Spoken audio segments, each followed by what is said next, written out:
आइंदा इंतखाबात electronic voting machine के जरिए होंगे। बैरून मुल्क पाकिस्तानी इंतखाबात में वोट डाल सकेंगे। इंटरनेट के जरिए कुलभूषण जाधव अब अपील कर सकेगा। हुकूमत जीत गई, ऑपोजिशन हार गई। पार्लियामेंट के मुश्तरका इजलास में शोर शराबे, धक्कम पेल और तलकलामी के दौरान 33 बिल मंजूर। ऑपोजिशन की कानून साजी रोकने की कोशिशें नाकाम हो गई। वज़ीर आज़म इमरान खान समेत हुकूमती अरकान ने डेस्क बजाए। ऑपोजिशन का ऐवान में मौजूद मुशीरों को गिनने पर एतराज़, दोबारा गिनती का मुतालबा। इस दौरान माहौल में गर्मा गर्मी और अरकान में हाथापाई होते होते रह गई। पार्लियामेंट की सिक्योरिटी ने वज़ीर आज़म और स्पीकर डाइस के गिर्द हिसार बना लिया। ऑपोजिशन ने एजेंडा की कॉपीज फाड़ दी। बिल्स मंजूर होने पर ऑपोजिशन ऐवान से वॉकआउट कर गई।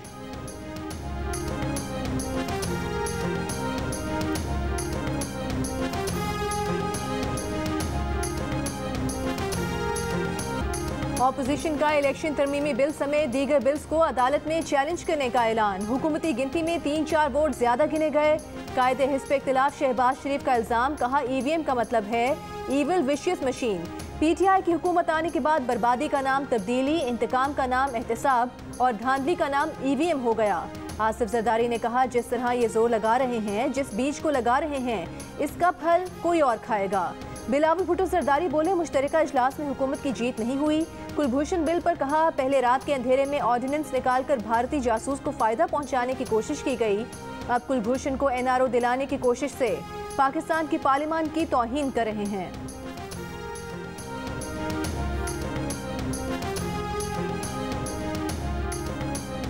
हमने पूरी कोशिश की ईमानदारी से कि इसके ऊपर एक कंसेंसस डेवलप किया जा सके, लेकिन बदकिस्मती से हमने ये देखा कि जिस किस्म का मनफी रवैया अपोजिशन की तरफ से रहा, उसके नतीजे में बिल आखिर पास करने पड़े। ऑपोजिशन के रवैये की वजह से हुकूमत को अकेले बिल पास करने पड़े। ऑपोजिशन जिद छोड़ दे, हुकूमत को नहीं हरा सकती। दोनों ऐवानों ने बिलों की मंजूरी दे दी। इनको कानूनी तौर पर चैलेंज करना मुश्किल होगा। विफाकी वज़ीर इत्तलात फवाद चौधरी की मीडिया से गुफ्तगू, कहा ऑपोजिशन ने शेड्यूल बनाया है, एक हफ्ते एक इदारे के खिलाफ तो अगले हफ्ते दूसरे के खिलाफ बोलें। इनकी मायूसियों में आइंदा मजीद इजाफा होगा। ऑपोजिशन अपनी हिकमत अमली तब्दील करे, हुकूमत के साथ बैठे। जो बिल कौमी मफाद में है उनको लेकर आगे बढ़ने को आज भी तैयार है।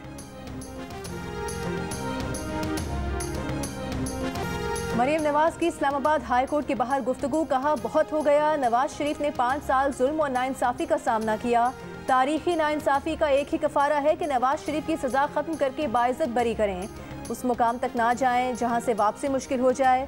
नायब सदर नून लीग ने कहा कि फ्री एंड फेयर इलेक्शन ही वाहिद रास्ता है, अवाम को उनके नुमाइंदे चुनने दें। इन हाउस चेंज जिनकी मदद से होता है, नून लीग उनकी मदद नहीं लेना चाहती, अवाम पर अपना फैसला छोड़ेंगे। राना शमीम के इंकशाफात पर सबसे पहला नोटिस साबिक चीफ जस्टिस साकिब निसार को जाना चाहिए था। बयान हलफी आता है तो उस पर जवाब भी बयान हलफी में ही आना चाहिए। अगर एक मुंतखब वज़ीर आज़म ऑफिस छोड़कर अदालतों में पेश हो सकता है तो साकिब निसार आईन और कानून से मावरा कैसे हो गए? तीसरी बड़ी शहादत अदलिया के अंदर से सामने आई है।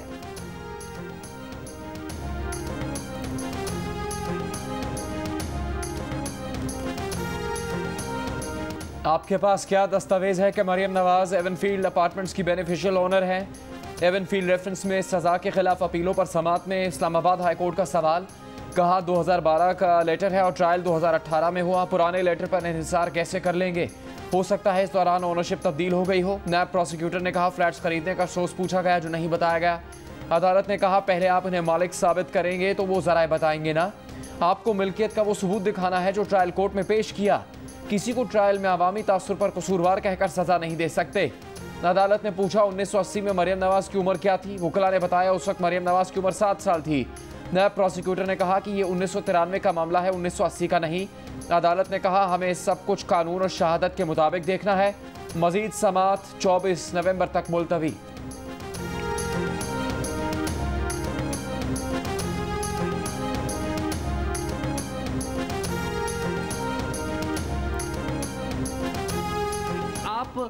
खुद चलकर आ गए, आपके तो बड़े गिले शिकवे थे। जी हम आए नहीं, लाए गए, बहुत एहतमाम से लाए गए। और कौन लाया है आपको?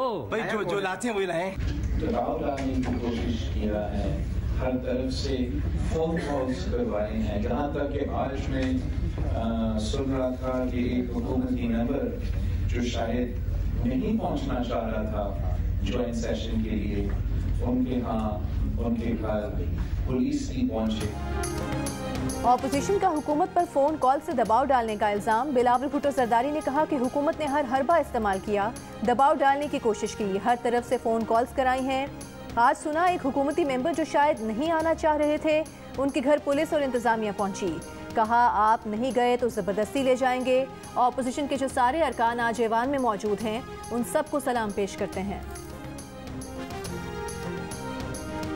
कहा कि कॉल्स की जा रही है, टेबल मंजूर करवाने के लिए लोग आए, स्पेशली आपके साथियों को कॉल की जा रही। कौन कॉल कर रहा है? सर ये मौलाना साहब कह रहे हैं कि मौलाना साहब से पूछें, अच्छे आदमी है, बाशरियत आदमी, उनसे पूछें। हम तमाम लोगों ने आपस में मशावरत किया और मशावरत के बाद जमहूरी तरीक़ेकार के मुताबिक आगे बढ़ते जा रहे हैं। तो हमारे पास अल्हम्दुलिल्लाह ना माजी में कभी फ़ोन आता रहा ना अभी कोई फ़ोन कॉल आया।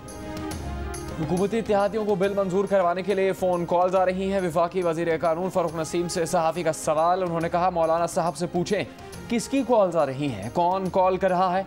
MQM के तहफ़्फ़ुज़ात दूर हो गए हैं। MQM के अमीन उल हक ने कहा ना माजी में MQM को फ़ोन आता था और ना अब आया है।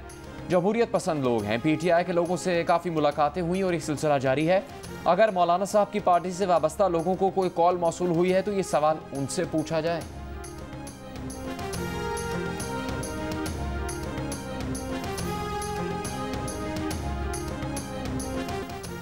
सदर आरिफ अलवी से DG ISI लेफ्टिनेंट जनरल फैज़ हमीद की अलविदाई मुलाकात। सदर आरिफ अलवी ने मुल्की सिक्योरिटी के लिए DG ISI लेफ्टिनेंट जनरल फैज़ हमीद की खिदमत को सराहा। लेफ्टिनेंट जनरल फैज़ हमीद के लिए पेशावर कोर कमांडर के नए ओहदे पर नेक तमन्नाओं का इजहार किया।